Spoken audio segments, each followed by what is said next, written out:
Hi, good morning guys. Welcome again sa aking YouTube channel. So, ayan guys, may share ako sa inyo ng kaunting share lang po ito ay tungkol sa ating dining chair guys na um, hindi siya long lasting na ano talaga guys, kahit na wood siya guys, pag ganitong design siya, meron talagang mga problema na darating pagdating sa ilang taon. So, ayan guys, yung aking ipapakita sa inyo.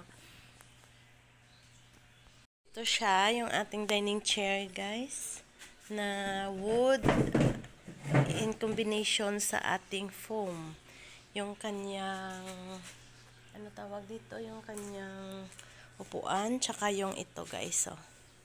Ayan, pero wood siya guys, thick wood siya. Wood yung kanyang, ayan, buong ano. Pero yung dito, combination natin, yung foam at lideret na ano, na cover. So, ayan guys, yung sinasabi kong hindi siya long lasting, kasi yung ating wood talaga, ito yung long lasting na sinasabi ko na wood.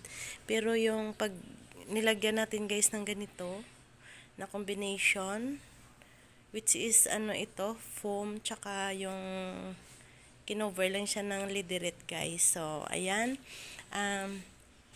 Yung masasabi ko na hindi siya long lasting guys, dahil ano siya, siguro mga 3 to 5 years, depende sa paggamit naman yan guys.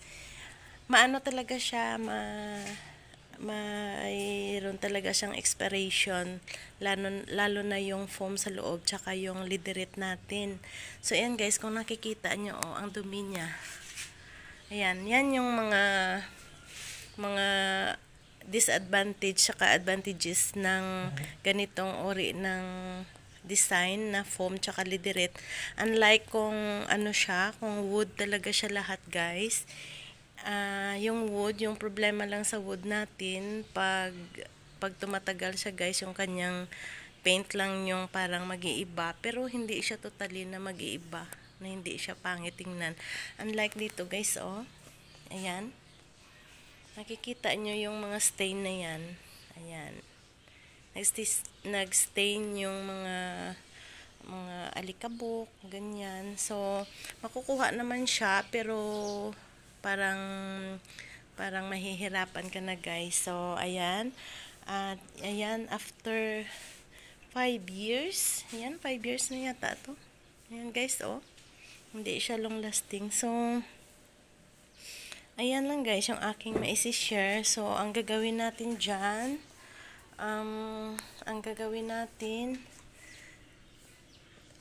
ipa-repair naman natin siya guys. I-repair siya. Pwede siyang i-repair na ibalik sa dati na magbago siya, or papalit tayo ng color nito, or combination, or pwede din siya guys na i-try natin na i-wood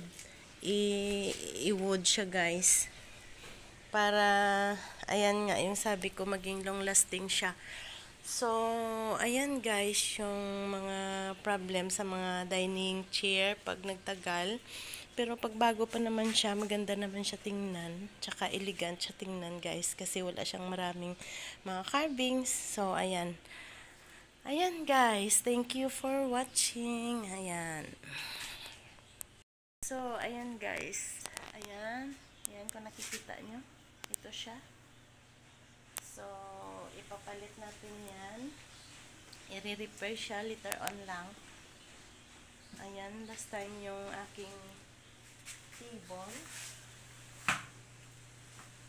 So, ngayon yung ating dining chair. So, ayan guys, yung problem sa combination ng wood tsaka foam. Hindi siya magtatagal ng ilang taon, at meron siya talagang mga stain dyan. So, ayan, nakikita nyo parang, ayan o. Ayan guys. Ayan. So, ayan lang guys. Thank you for watching.